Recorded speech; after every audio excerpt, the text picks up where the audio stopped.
আজি এনেকুৱা এটা বিষয় আপোনাসবৰ আগত পাঠ হৈছে, যিটো বিষয় নেকি আমি সকলোৱে জনাৰ প্ৰয়োজন আছে।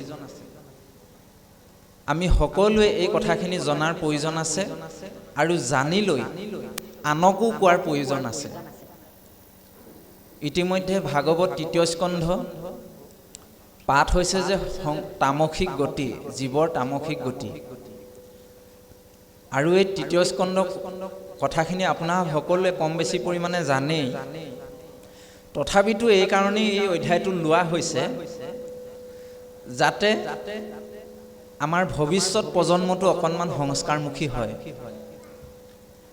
আপোনাৰভাৱে জানি আচৰিত পাব, জানিলে সুখী হ'ব আৰু জানেও যে আমাৰ ভাৰতীয় যি বেদ বেদান্ত বা কৃষ্ণ সংস্কৃতি বা গুৰু দুজনাই আমাক যি সংস্কাৰমুখী পৰিৱেশ দিলে, এই সংস্কাৰমুখী পৰিৱেশটো ইমানেই পবিত্ৰ, ইমানেই শ্ৰেষ্ঠ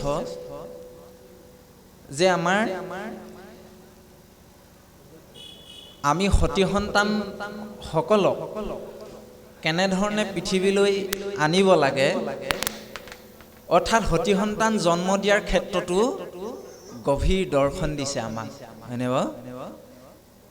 চাওক, প্ৰতিটো বিষয়তে নীতি নিয়মৰ প্ৰয়োজন আছে, হয়নে বাৰু? য'ত নীতি নিয়ম থাকিব, য'ত নিয়মানুৱৰ্তিতা থাকিব, ততে আচৰণবিলাকো শুদ্ধ হ'ব আৰু কৰ্মবিলাকো শুদ্ধ হয়। আৰু য'ত বোলে নীতি নিয়ম নাই, বোলে যেনি যায় তেনি যায়, যেনিয়ে যায় বোলে হেনিয়ে যায়, সেনেকৈ হ'লে কি হ'ব বাৰু? তেতিয়াহ'লে সেই কৰ্মখিনিও সুচাৰুৰূপে পালন নহ'ব আৰু তাৰ পৰা আমি একো ফলো লাভ কৰিব নোৱাৰিম। এখন সাগৰ আপোনাৰভাৱে জানে, দেখিছে কিছুসকলে, যে সাগৰৰ গভীৰতা যিমান আছে সিমান গহীন আৰু গম্ভীৰ বুলি কোৱা হৈছে। কিন্তু নদীখন বাৰিষা অকণমান পানী বঢ়াৰ লগে লগে সি ৰাস্তাই যেনি বাট পায় হেনিয়ে যাবলৈ আৰম্ভ কৰে। গতিকে এই আমাৰ যিটো নিয়ম প্ৰণালী, এই বিষয়বস্তুটো ইয়াতে সোমাই আছে, যে এই ভাগৱত বিজ্ঞানে আমাক ইমান বিষয়বস্তু কিছুমান তন্নকৈ আগবঢ়াইছে, আমাৰ ক'বলৈ মানে ভাষা নাই আজিৰ তাৰিখত। ইয়াৰ বিষয়েও আমি অকণমান পিছত আলোচনা কৰা হ'ব সুন্দৰকৈ। কিন্তু পাঠে কি কৈছে বা পাঠৰ বিষয়বস্তুৰ মাধ্যমত আমি কথাখিনি শেষলৈকে আলোচনা কৰা হ'ব। ইয়াতে কোৱা হৈছে যে তামসিক গতি। এই তামসিক গতি শব্দটোতে আমি যদি অকণমান বুজি লওঁ, তেতিয়াহ'লে আমাৰ আৰু বেছি সুবিধা হ'ব। তামসিক গতি মানে আপুনি, মই বা এই সংসাৰৰ যি চাৰিমুঠি জীৱ আছে, আমি সকলোৱে জন্ম মৃত্যুৰ পাকচক্ৰত ঘূৰি আছোঁ। এইটো কোৱা হৈছে তামসিক গতি চমুকে। আৰু তামসিক গতিক এই কাৰণেই ব্যৱহাৰ কৰিছে শব্দটো, যদিও আমি জীৱশ্ৰেষ্ঠ মনুষ্য শৰীৰটো ধাৰণ কৰিছোঁ, মনুষ্য হিচাপে জন্ম লৈছোঁ, তথাপিতো কিন্তু আপুনি মই কি কৰিছোঁ? এই সংসাৰৰ পাকচক্ৰতে ঘূৰি ফুৰিছোঁ, হয়নে বাৰু? জন্ম হৈছোঁ, মৃত্যু হৈছোঁ, জন্ম হৈছোঁ, মৃত্যু হৈছোঁ, জন্ম হৈছোঁ, মৃত্যু হৈছোঁ, এনেধৰণে বিভিন্ন যোনিত ভ্ৰমণ কৰি আহি আপুনি মই মনুষ্য শৰীৰটো ধাৰণ কৰিছোঁ। তে ভাগৱত 6ষ্ঠ স্কন্ধত এইখিনিলৈকে কৈছে যে আপোনাৰ মোৰ জীৱটো এনেকুৱা এটা ঠাই নেকি নাই বোলে, য'ত নেকি যোৱা নাই বুলি কৈছে। অ দেৱ মনুষ্যত কীট পতংগত জগত মধ্যত স্বামী অচধ্যয় ভুৱনে হেন থান নাহি অজৈকে নতু যাওঁ আমি। তলত সপ্ত পাতাল আছে বোলে, অতল, বিতল, সুতল, তলাতল আদিকে ধৰি 7খন পাতাল আছে। আৰু এইখন হৈছে মৰ্ত্যধাম। আৰু মৰ্ত্যধামৰ ওপৰত আছে বোলে সপ্তলোক, ভূ ভুৱ চ মহ জন তপ সত্য, মানে এই সপ্ত পাতাল আৰু সপ্তলোকত এনেকুৱা এটা ঠাই নেকি য'ত নেকি আপোনাৰ মোৰ জীৱটোৱে যোৱা নাই বুলি কৈছে, হয়নে বাৰু? তাৰমানে ইয়াৰ পৰা এটা বস্তু প্ৰমাণ হয়, আমি বিভিন্ন যোনিত কীট পতংগ, মাছ কাছ, গৰু ছাগলী, বাঘ সিংহ, হয়নে, মাছ কাছ, গছ গছনি, এইবিলাক হৈ ঘূৰি আছোঁ, কিন্তু ভগৱন্তই কৃপা কৰাৰ ফলত একেবাৰে জীৱশ্ৰেষ্ঠ মনুষ্য হিচাপে আপুনি মই জন্মগ্ৰহণ পাইছোঁ। কিন্তু সেই 84 লক্ষ যোনি আমি অতিক্ৰম কৰি আহিছোঁ, সেইকাৰণে আমাক তামসিক গতি বুলি ব্যৱহাৰ কৰিছে ইয়াত। আপোনাৰ ভাৱে জানি আচৰিত হ'ব, এই কথাখিনি ইমান বিজ্ঞানসন্মত যে আপোনাৰ ভাৱে ভাবিলেই আচৰিত লাগিব। ব্ৰিটিছ বৈজ্ঞানিক ৰবাৰ্ট এম ষ্টাৰ্ণ নামটো আমি পঢ়িবলৈ পাইছিলোঁ যে তেখেতে বিশ্বত মুঠ 87 লাখ 87 লাখ জীৱ আছে বুলি প্ৰমাণ কৰিলে, হয়নে বাৰু? আৰু শাস্ত্ৰই আমাক কৈছে 84 লক্ষ যোনি পৃথিৱীত আছে। চাওকচোন বাৰু, তেতিয়াহ'লে ব্যৱধানটো প্ৰায় সমানে হয় নাই বাৰু? কেইটামানহে ইফাল সিফাল। তাৰমানে ইয়াৰ পৰা কি প্ৰমাণ হয়? আজিৰ তাৰিখত বিজ্ঞানক সকলোৱে বিশ্বাস কৰে, হয়নে বাৰু? শাস্ত্ৰৰ কথা বিশ্বাস নকৰিলেও কিন্তু বিজ্ঞানক বিশ্বাস কৰে। সেই বিজ্ঞানীয়ে আৱিষ্কাৰ কৰি দিলে 87 লাখ জীৱ আছে, আৰু শাস্ত্ৰই কৈছে 84 লাখ জীৱ আছে। চাব গ'লে ব্যৱধান প্ৰায় সমানেই। এই বিষয়বস্তুটোৰ পৰা এটা বস্তু দৃঢ়তাৰে প্ৰমাণ হয় যে হয়, আপুনি মই নিশ্চয় 87 লাখ যোনিত ভ্ৰমণ কৰি আহিছোঁ, নহয়নে বাৰু? হয়নে নহয় বাৰু? আপুনি মই নিশ্চয় ঘূৰি আহিছোঁ। সেইকাৰণে এই গভীৰ দৰ্শনটো দিবৰ কাৰণেই ইয়াতে প্ৰথমতেই তামসিক গতি বুলি শব্দটো ব্যৱহাৰ কৰিছে। এই কথাখিনি কৈ আছে ভগৱন্তৰ 24টি অৱতাৰৰ অন্যতম এটি অৱতাৰ কপিল ভগৱন্ত। এই কপিল ভগৱন্তই মাকক উদ্দেশ্যি এই কথাখিনি কৈ আছে। মাকে সুধিছিল যে হে পুত্ৰ, তুমি মোক এই সংসাৰৰ তামসিক গতি, সংসাৰৰ মানে যি জন্ম মৃত্যুৰ পাকচক্ৰ, এই পাকচক্ৰবিলাকৰ কথা মোক ভাল ধৰণে ক'ব লাগে। কেনেধৰণে জীৱ এটি জন্মগ্ৰহণ কৰে, কেনেধৰণে তেওঁ ডাঙৰ দীঘল হয়, সমস্ত কথাখিনি মোক খোলাকৈ ক'ব লাগে, হয়নে বাৰু? এতিয়া আৰম্ভ হৈছে এইখিনিৰ পৰা যে কপিল বদতি শুনিও মানৱী, জীৱৰ নিকাৰ যত, কৰ্মৰ ইচ্ছাই পুৰুষৰ মন প্ৰৱেশ হয় উদৰত। এই প্ৰথম যিটো দুলৰী চন্দৰ শ্লোক, এইটোত এটা বহুত গভীৰ দৰ্শন আছে বা সমস্ত। ইয়াতে ক'লে যে হে মা, তুমি শুনাচোন, জীৱৰ নিকাৰবিলাক তুমি শুনা, কৰ্মৰ ইচ্ছাই পুৰুষৰ মন প্ৰৱেশ উদৰত। প্ৰথম নিয়মটোৱে বান্ধি দিলে কি বুলি, এগৰাকী আই বা বাপ বিবাহ পাশত যেতিয়া আবদ্ধ হয়, যেতিয়া এটি সন্তানৰ আশা কৰে, সেইখিনি সময়ত তেওঁলোকৰ কি হয় জানে? ভাৱৰ দ্বাৰা এটি সন্তানৰ আগমন ঘটে বুলি কৈছে। বোলে প্ৰমাণটো কি? যেতিয়া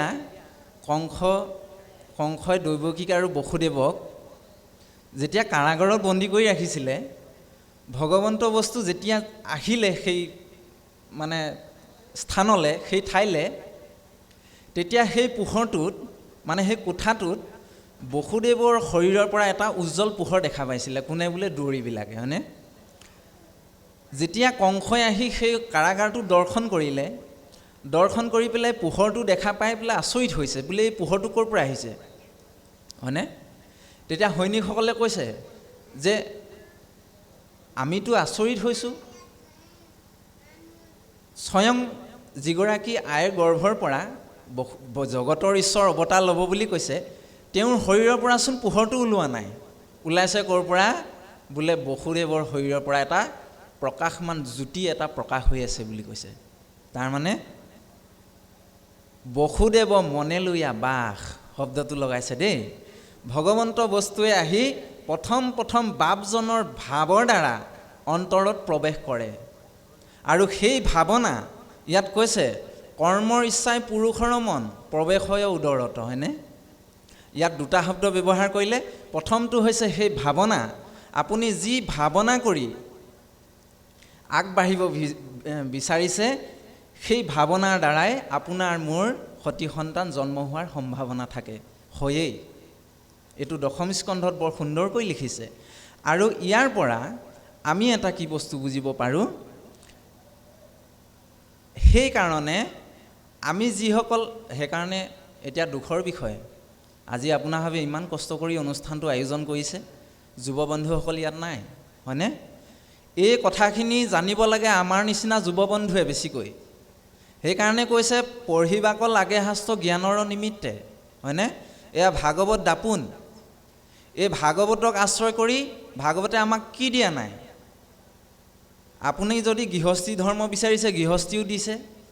আপুনি যদি সন্ন্যাসী হ'ব বিচাৰিছে, ঘৰতে থাকি মন বৈৰাগী কৰিব বিচাৰিছে, সেয়াও আপুনি পাব। ভুকুটি মুকুটি যি লাগে আপোনাৰ সকলো ভাগৱতে দি আছে। কিন্তু আমি আৰু নপঢ়োঁ, হয়নে বাৰু? দুখ লাগে আমাৰ এইখিনিতে। আজিৰ তাৰিখত সেইকাৰণেতো আমাৰ ল'ৰা ছোৱালীবিলাক ইমান কথা নুশুনা হৈছে, পৰিৱেশ বেয়া হৈছে, হৈছে নাই?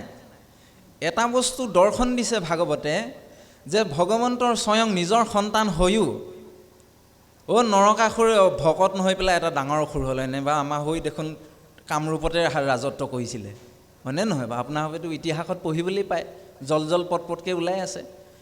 বৰাহ অৱতাৰত ভগৱন্তৰ নিজৰ অংশ হৈও সেইজন বোলে সন্তান হৈ দুৰ্দান্ত এটা অসুৰ হ'ল। তাৰমানে ইয়াৰ পৰা আমাক কি শিকাই আছে, হয়নে? পঢ়িবাকে লাগে শাস্ত্ৰ জ্ঞানৰ নিমিত্তে। অইনফালে যদি আমি চাবলৈ যাওঁ, আজি দিনৰ ভাগত প্ৰহ্লাদৰ কথা আপোনাৰ ৰন্তু শইকীয়া বাপে গভীৰভাৱে দৰ্শন দিলে আপোনাৰ হ'ব, হয়নে? যে দৈত্যকুলত জন্ম হৈ য'ত নেকি ভকতিৰ ভটোও নাই, তাত আকৌ প্ৰহ্লাদৰ নিচিনা এজন বৈষ্ণৱ জন্ম হৈছে। ইয়াৰ পৰা কি শিকাইছে আমাক? নিয়মখিনি শিকাই আছে দেই, আমাক নিয়মবিলাক আঙুলিয়াই আছে, দৰ্শনবিলাক আঙুলিয়াই আছে। অন্যহাতে আমি যদি চাবলৈ যাওঁ, ৰাৱণৰ দেউতাক এজন মহান ঋষি আছিলে, বিশ্বস্ৰৱা ঋষি, হয়নে? আপোনালোকে জানেই। এজন মহাভকতৰ ঋষিৰ গৰ্ভতনো বা ৰাৱণ আৰু কুম্ভকৰ্ণৰ নিচিনা দৈত্য জন্ম হ'ব লাগে নি বাৰু? আৰু এইপিনে দিতি আৰু কাশ্যপ ঋষি, যি দিতি আৰু কাশ্যপে সমস্ত দেৱতাসকলক জন্ম দিছিলে। আৰু তেৰাসকলৰ এগৰাকী পত্নী, যিগৰাকী আই, কায়াধু নহয়, অদিতি, এই অদিতিৰ গৰ্ভৰ পৰা আকৌ দৈত্য অসুৰসকল জন্ম হৈছে। তাৰমানে ভাল ঘৰতো কোনোবা মাক দেউতাক ভাল হ'ব পাৰে, কোনো ডাঙৰ কথা নহয়। কিন্তু সেইখন ঘৰতো অসুৰ সন্তান জন্মিব পাৰে যদিহে আপোনাৰ হবে নিয়মৰ মাজত নাথাকে, যদিহে এই বিষয়বস্তুবিলাক আয়ত্ত কৰি নলয়, নেজানে, হয়নে? এই দৰ্শনবিলাক দি আছে। আৰু এখন অসুৰৰ ঘৰতো এজন ভকত সন্তানো জন্ম হ'ব পাৰে। এই দৰ্শনবিলাক আমাক দি আছে। আজি তাৰিখত হৈ আছে নাই? আপোনালোকে নিজক সোধকচোন। বোলে মাক দেউতাক ইমান ভাল, ল'ৰাটো কেলৈ ইমান অসুৰ হ'ল জানো, হয়নে? আমাৰ আইসকলে বাপসকলে পাতি থাকে এইবিলাক কথা। বোলে মাক দেউতাক ইমান অসুৰ, ল'ৰাটো ইমান ভাল হ'ল। বোলে মাক দেউতাক দেখোন ইমান ভাল, ল'ৰাটো কেলৈ আকৌ ইমান অসুৰ হ'ল জানো, হয়নে বাৰু? আমাৰ বংশত এইটো ক'ৰ পৰা আহিলে জানো? নিজৰ মাক দেউতাকেই গালি পাৰি থাকে, হয়নে বাৰু? তাৰমানে কি হৈছে এইবিলাকৰ পৰা? আজি ইয়াত ইমান সুন্দৰ এটা দৰ্শন আপোনালোকৰ আগলৈ আমি উপস্থাপন কৰিছোঁ। ইয়াত ভিডিঅ' হৈ আছে, অসমৰ ভিন্ন প্ৰান্তৰ ভকতে চাব এই কথাখিনি। কিন্তু এই বিষয়বিলাক আমাৰ দুখ লাগে যেতিয়া নৱপ্ৰজন্মসকল নামঘৰলৈ নাহে, হয়নে?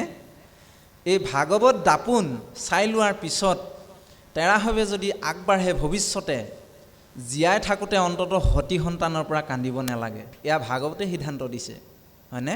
পিছলৈ ওলাব কথাখিনি, আমি প্ৰকাশ কৰিম আপোনালোকৰ আগত। কাৰণ আপোনালোকে এটা বিজ্ঞানৰ দৃষ্টি লওক। ইয়াৰ পৰা আমাৰ কথা শুনিব নালাগে, শাস্ত্ৰই যি কৈছে সেয়া শুনক। বোলে বিজ্ঞানৰ দৃষ্টি কি?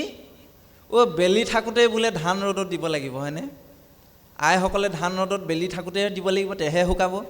বেলি পোৱাৰ পিছত ধান ৰ'দত দিলে শুকাব নি? নুশুকায়। সেইকাৰণে যুৱ বন্ধুসকলক অনাৰ প্ৰয়োজন আছে। কাৰণ তেওঁলোকৰ সময় আছে, সৃষ্টিৰ সময় আছে। অদূৰ ভৱিষ্যতে তেওঁলোকে সংসাৰখন আগবঢ়াব লাগিব, হয়নে নহয়? তাৰ দ্বিতীয় দৰ্শনটো হ'ল যে সজাল ধৰা ধাননিত সাৰ জাবৰ দিলেহে খেতিডৰা বোলে ভাল হ'ব, হয়নে বাৰু? পকা ধানত জানো সাৰ পানী দিলে খেতি ভাল হ'ব নেকি? কেতিয়াও নহয়। সেইকাৰণে আমাক কৈছে আপোনাৰবোৰ চৰণত আমি ইবাৰ আহোঁতেও প্ৰাৰ্থনা জনাইছোঁ যে এনেকুৱা অনুষ্ঠানলৈ আনিবই আপোনাৰভাৱে দেই, কাৰণ এই সৎসংগ অনুষ্ঠান পাবলৈ বহুত কঠিন। কিন্তু এতিয়া আৰু আমি কি ক'ম, মায়াই লগ লৈছে হয়নে? সকলোকে মায়াই লগ লৈ, প্ৰভুৰ মায়া কিন্তু বুজিব নোৱাৰি, সঁচাকৈ বুজিব নোৱাৰি। নাজানো তোমাৰ মায়া হে প্ৰভু নাৰায়ণ, নাজানো তোমাৰ মায়া, অনিচিনো তোমাৰ মায়া হে প্ৰভু, নিচিনো তোমাৰ মায়া। প্ৰভুৰ মায়া আমি চিনি পোৱা নাই হয়নে? আজি সকলোকে মায়াই লগ লৈছে। সেইকাৰণে এই ওচৰতে বৈকুণ্ঠ ধাম পায়ো কিছুসকল আজি আহিব পৰা নাই। মায়া পালে আপোনাৰভাৱে এইটো লিখি ৰাখক, স্পষ্ট কথা এইটো দেই।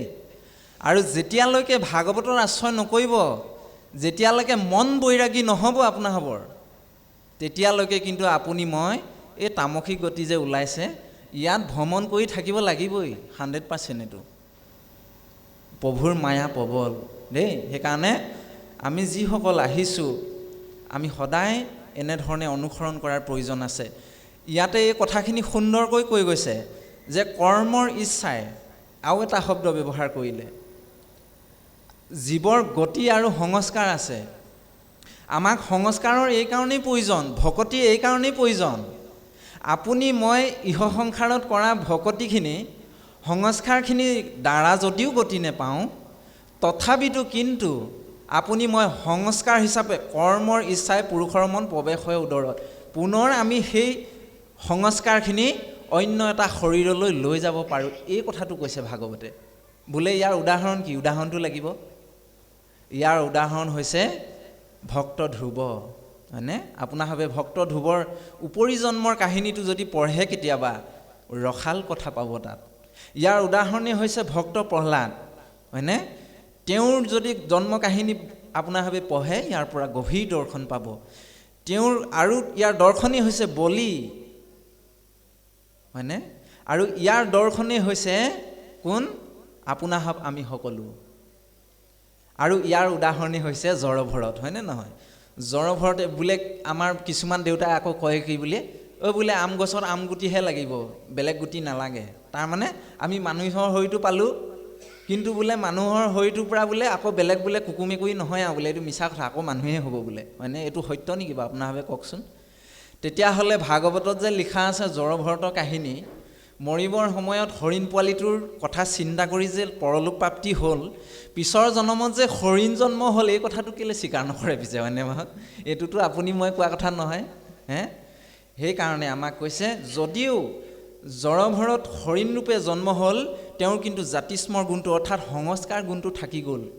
এই ভকতি যে কৰিছিল, এই ভকতিখিনি তেওঁ সংস্কাৰ হিচাপে লৈ গ'ল আৰু শেষত 3 জন্মৰ পিছত তেওঁ পৰমধামলৈ গতি কৰিছে হয়নে বাৰু? এই বিষয়বিলাক আমাক দৰ্শন দিছে। সেইকাৰণে আপোনাক মোক কৈছে যে গভীৰ সংস্কাৰ হোৱা, গভীৰ সংস্কাৰী এটা জীৱই যদিও গতি পাব নোৱাৰে, কিন্তু তেওঁ পুণ্যভূমিত জন্মগ্ৰহণ কৰিব। এটা নহয় এটা সময়ত পুণ্যবিলাক গোট খাই তেওঁ ভগৱন্ত বস্তুৰ ধামলৈ গতি কৰিব পাৰিবই।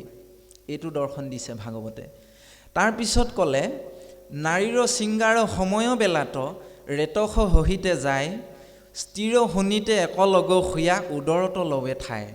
আপুনি মই কেনেধৰণে জন্মগ্ৰহণ কৰিছোঁ এই কথাখিনি কৈ আছে দেই।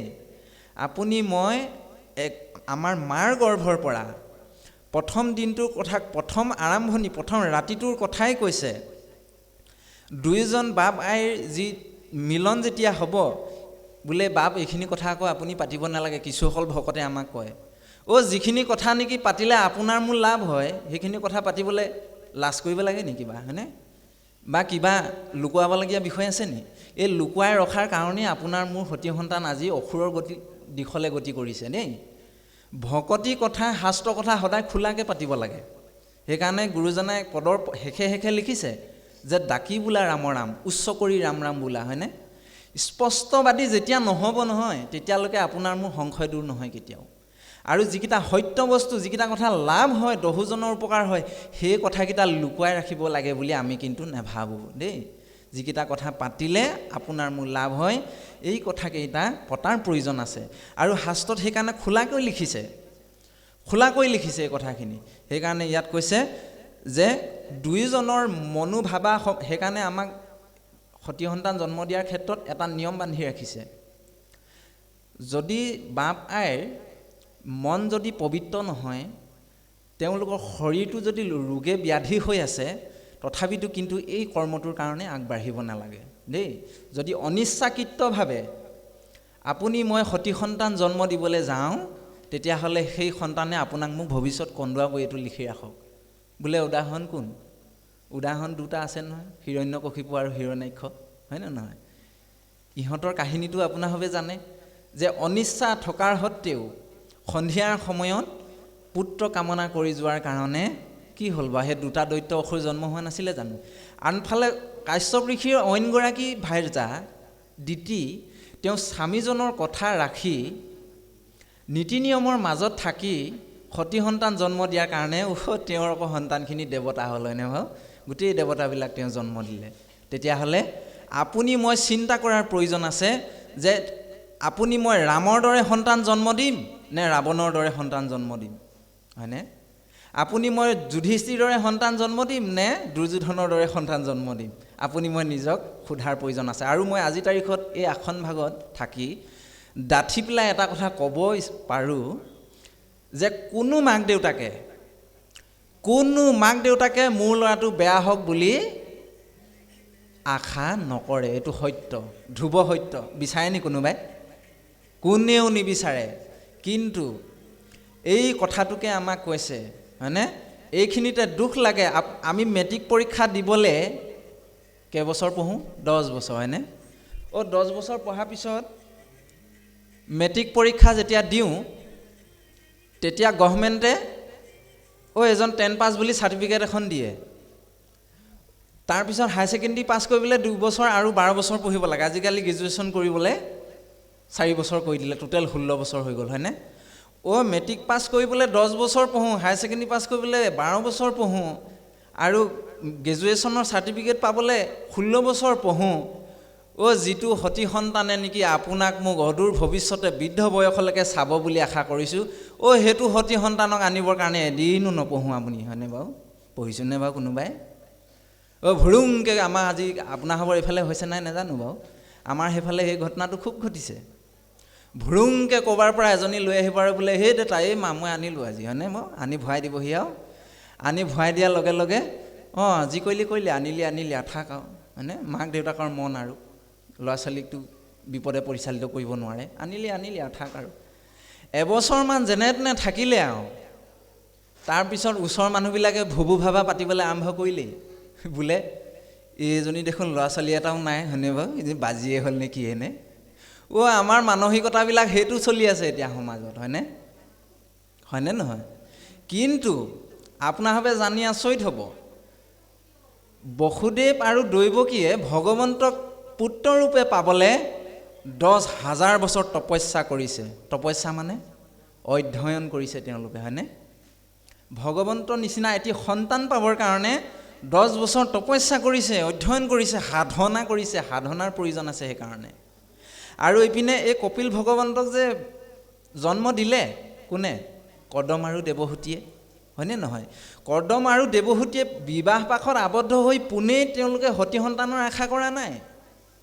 তেওঁলোকে 10,000 বছৰ ভগৱন্তক সাধনা কৰিছে, আৰু সাধনা কৰাৰ কাৰণে ভগৱন্তৰ দৰে এটি সন্তান পাবলৈ সক্ষম হৈছে। আপুনি মই বাৰু এইজনী বাজি বুলি ক'লে মানে বাৰু ভগৱন্তৰ নিচিনা সন্তান এটি জন্ম দিব পাৰিমনে বাৰু? আমি নিজক সোধাৰ প্ৰয়োজন আছে। সেইকাৰণে এই বিষয়বিলাক অতি গভীৰ। এজোপা আম ৰুলে আমজোপাত গুটি লাগিবলৈও 5-6 বছৰ সময় লাগেনে বাৰু? তেতিয়াহ'লে আপুনি মই আনি পেলাইনি আৰু ভুৰুংকৈ এজনী আনি পেলাইনি আৰু জাহা তাহা যি মন যায় তেনেকৈ আগবাঢ়িম নি? সেইটোক কোৱা হৈছে ধৰ্মেনসী না পশুৰভি সমানা।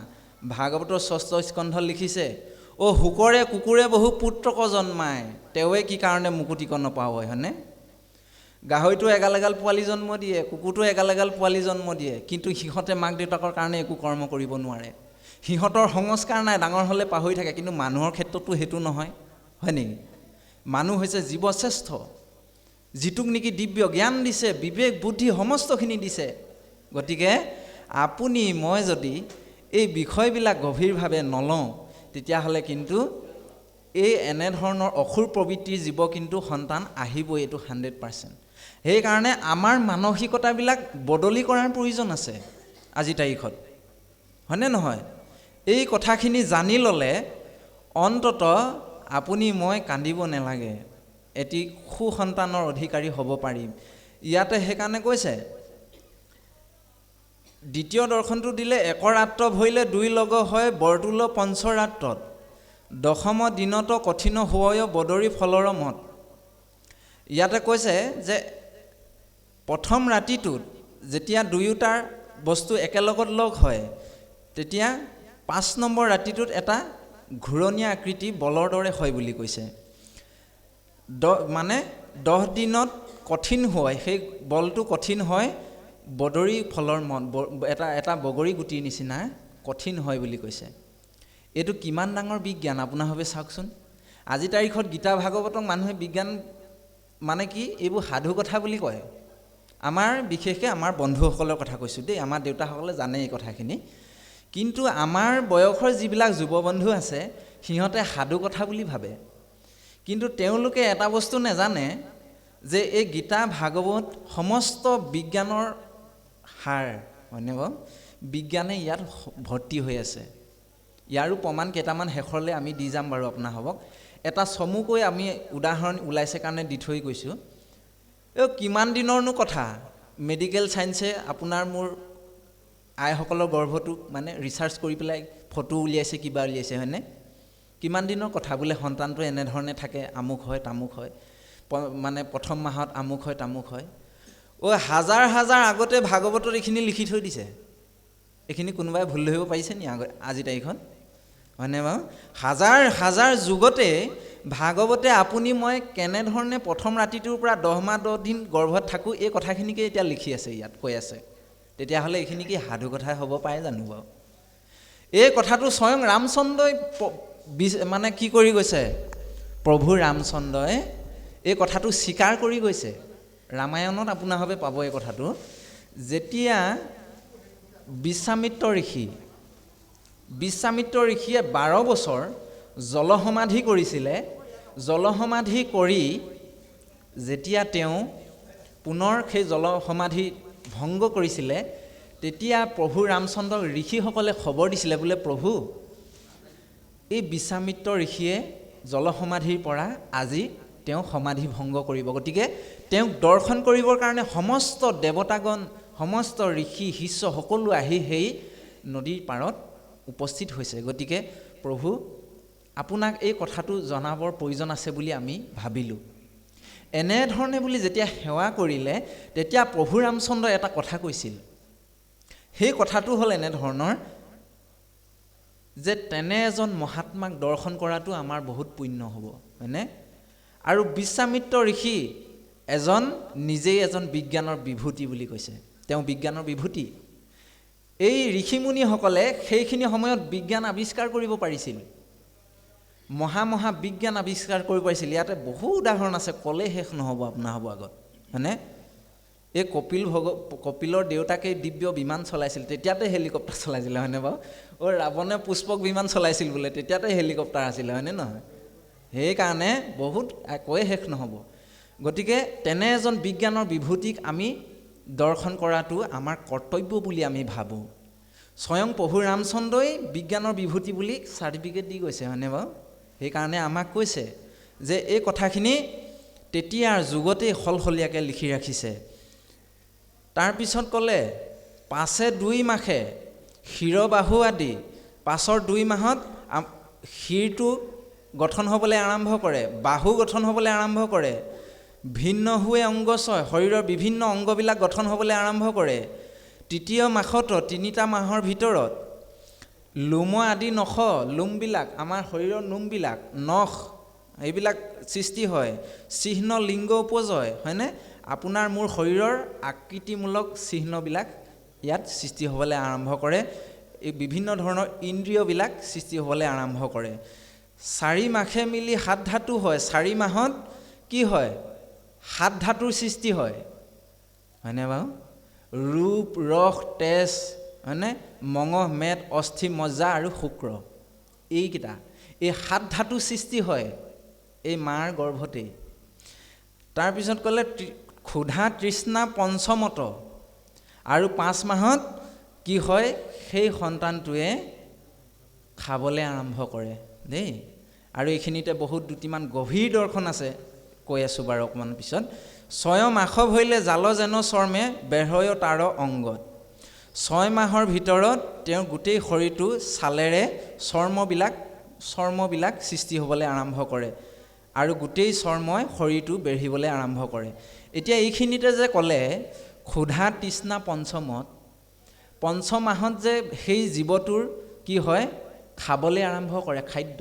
ক্ষুধা মানে ভোক লাগিবলৈ আৰম্ভ কৰে, হয়নে? এতিয়া আমাৰ লোক পৰম্পৰাত এটি বিষয় আছে যে আইসকলক পঞ্চামৃত খুৱাব লাগে, হয়নে? আপোনালোকে জানে, হয়নে নহয়? পঞ্চামৃত কেলৈ খুৱাব লাগে? পঞ্চ অমৃত আছে। সেই পঞ্চ অমৃত কিয় খুৱায় 5 মাহত? কাৰণ গৰ্ভস্থ এটি সন্তানে 5 মাহৰ পৰা মাকে যি খায় সেয়া খাবলৈ আৰম্ভ কৰে দেই। ইয়াতে ওলাব কি কথাখিনি? আৰু তেতিয়া আমাৰ আইসকলক পঞ্চামৃত খোৱা হয়। গাখীৰ, দৈ গাখীৰ, চেনি, মৌ আৰু ঘিউ, হয়নে? এই 5টাক পঞ্চামৃত বুলি কোৱা হৈছে। কিন্তু ইয়াৰ ভিতৰত চেনিটোক অমৃতৰ লগত বৰ বেছি তুলনা নকৰে। তাৰ লগত এটা বস্তু তুলনা কৰে, এটা বস্তু সংলগ্ন হৈ আছে, সেইটো হৈছে কি জানে? নাম অমৃত। আপুনি মই সেই পঞ্চামৃতৰ লগত নাম অমৃত যোগ দিব লাগিব দেই। তেতিয়াহে সম্পূৰ্ণ পঞ্চামৃত হ'ব, হয়নে নহয়? নাম অমৃত নথকালৈকে সেই বস্তুটো কেতিয়াও অমৃত হ'ব নোৱাৰে, এইটো মিছা কথা। সেইকাৰণে আমাৰ আইসকলক এই গভীৰ দৰ্শনবিলাক দিব লাগে। আৰু সেই পঞ্চামৃতত কি কি খাদ্য আছে আপোনালোকে লক্ষ্য কৰকচোন। দৈ আছে, সাত্বিক আহাৰ, হয়নে? গাখীৰ আছে, সাত্বিক আহাৰ, চেনি আছে, সাত্বিক আহাৰ, মৌ আছে, সাত্বিক আহাৰ, হয়নে নহয়? গাখীৰ, চেনি, দৈ গাখীৰ, মৌ আৰু ঘিউ হৈছে সাত্বিক আহাৰ, গাখীৰৰ পৰাই মথন কৰি পেলাই বনায়। এই সাত্বিক আহাৰৰ সংমিশ্ৰণটো কিয় দিলে বাৰু? তাৰমানে আপুনি মই এটি সন্তান পৃথিৱীলৈ সুসন্তান আনিবলৈ হ'লে খাদ্য বিচাৰ কৰাৰো প্ৰয়োজন আছে দেই। আপুনি মই যেনে খাদ্য খাম তেনেধৰণৰ আচৰণৰ জীৱই আপোনাৰ মোৰ সতি সন্তান হিচাপে জন্ম ল'ব। আপুনি মই যদি তামসিক আহাৰ খাই পেলাই ল'ৰা ছোৱালী জন্ম দিছোঁ, তেতিয়াহ'লে সি তামসিক গুণৰ প্ৰাধান্য বেছি হ'ব তাৰ দেই। যদি ৰাজসিক দ্ৰব্য খাই জন্ম দিছোঁ, তেতিয়াহ'লে ৰাজসিক গুণৰ প্ৰাধান্য বেছি হ'ব। আৰু আপুনি মই এনেধৰণে যদি দৈ গাখীৰ চেনি এনেধৰণৰ যদি সাত্বিক আহাৰ খাই পেলাই ল'ৰা ছোৱালী জন্ম দিছোঁ, তেতিয়াহ'লে সেই ল'ৰা ছোৱালী সাত্বিক গুণৰ সত্ত্বগুণৰ অধিকাৰী হ'ব। আৰু সেই সত্ত্বগুণৰ অধিকাৰী সন্তানে আপোনাক মোক কিন্তু কেতিয়াও চকু পানী নুটুকায় দেই। এই ভাগৱতে আমাক কৈ আছে।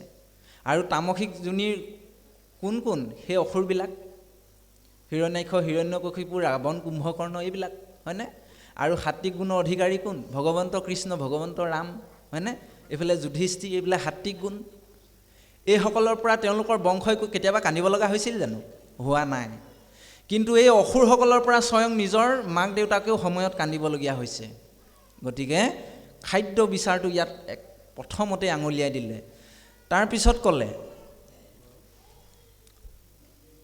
মাতৃৰ দক্ষিণ উদৰত ভ্ৰমে ক্ষণে সমযোগ যায়, যেন মতে তৈত বালক বাঢ়য় তাৰ কথা শুনো আই। মাতৃৰ দক্ষিণ, যি দক্ষিণ মানে বাওঁ গৰ্ভ তাতে কি হয়, এই আমাৰ সতী সন্তানটো ভ্ৰমণ কৰিবলৈ আৰম্ভ কৰে আৰু তাত কি হয়, ক্ষণে সমযোগ যায় আৰু সেই সময়ত গৰ্ভত ইমান পীড়া অনুভৱ হয় যে সেই সময়টোত এই জীৱটোৱে কি অকণমান সময়টোৱে মানে বহু যুগ যেন কটাইছে এনেধৰণৰ অনুভৱ কৰে দেই। তাৰমানে গৰ্ভত কি আছে, অগ্নি আছে, আপোনাৰ মোৰ পেটতো অগ্নি আছে নাই বাৰু? এই অগ্নিৰ মাজত আপুনি মই থাকি আহিছোঁ, কেনেকুৱা উত্তাপৰ মাজত আপুনি মই থাকি আহিছোঁ চাওকচোন, কিমান মানে গভীৰ দৰ্শন এইটো। আৰু এনেধৰণে সেই সন্তানটো কেনেধৰণে বাঢ়ে এই কথাখিনি মই কৈছোঁ শুনা। যেনমতে তৈত বালক বাঢ়য় তাৰ কথা শুনা আই, অপ্যায়নী নামে নাৰী গোট তাৰ, নাৰীত শুয়াছে বন্ধ, স্থিৰ অন্তত সেহিমতে সিটো নাৰীৰ আছে সম্বন্ধ, হয়নে? আপ্যায়নী নামৰ এডাল নলী কথা কৈছে, সেইডাল আপোনাৰ ভাৱে আজিৰ তাৰিখত বিজ্ঞানেও সেইডালক আপ্যায়নী নলীয়ে বুলিয়ে কৈছে, হয়নে? আজিৰ তাৰিখত বিজ্ঞানেও ইয়াৰ নামটো সলনি কৰা নাই, আপ্যায়নী নলী বুলিয়ে কৈছে। আৰু এই আপ্যায়নী নলীয়ে আমাৰ সতী সন্তানটো যেতিয়া বৃদ্ধি হয় সেই তাৰ লগত সম্পূৰ্ণ সংযোগ আছে এই আপ্যায়নী নাৰীডালৰ, মানে আইগৰাকীৰ সংযোগ আছে। আৰু সেইমতে তেওঁ তেনেধৰণে মাকে যি খায় সেই খোৱা খাদ্যবিলাক সন্তানটোৱে খাবলৈ আৰম্ভ কৰে আৰু লাহে লাহে একলা দুকলাকৈ বাঢ়িবলৈ আৰম্ভ কৰে। সেহি পথে যায় অন্নপানৰ ৰস, মাতৃয়ে যত ভুঞ্জয়, তাত হন্তে সিটো চবালৰ দেহ প্ৰতিক্ষণে বাঢ়ি যায়। এতিয়া এইখিনিত ইমান ডাঙৰ কথাটো কৈ দিলে আপোনাৰ হবে চাওক, হয়নে? ইয়াত কৈছে কি যে সেই পথেদি যায় কি অন্ন পানৰ ৰস, আপুনি মই যি খাদ্য খাইছোঁ সেই খাদ্যৰ ৰসবিলাক কলৈ যায়, মাতৃয়ে যত ভুঞ্জয়, মাকে যি খায় সেই চবালৰ দেহ প্ৰতিক্ষণে বাঢ়ি যায়। সেই শৰীৰটো সন্তানটোৱে খাবলৈ আৰম্ভ কৰে আৰু তাৰ শৰীৰটো বাঢ়িবলৈ আৰম্ভ কৰে। এতিয়া এইখিনিতে এটি বৰ দুখ লগা কথা আছে জানে কি? আমি যেতিয়া সৰু আছিলোঁ নহয়, যেতিয়া সৰু আছিলোঁ তেতিয়া ভাবিছিলোঁ মনে মনে বোলে দেউতাসকলে মানে বাপসকলেহে বোলে গৰম পানী টুপি খায়, হয়নে বাৰু? আমাৰ ধাৰণাটো আছিলে তেতিয়া সেইটো, কাৰণ তেতিয়া আমি আইসকলক খোৱা নেদেখিছিলোঁ। আজিৰ তাৰিখত এনেকুৱা পৰিস্থিতি হৈছে, বাপজনৰ সমানে সমানে বহি, হয়নে বাৰু, খাবলৈ আৰম্ভ কৰিলে। আপুনি বিষ খাই পেলাই অমৃত সন্তান জন্ম দিম বুলি ভাবিছে নি?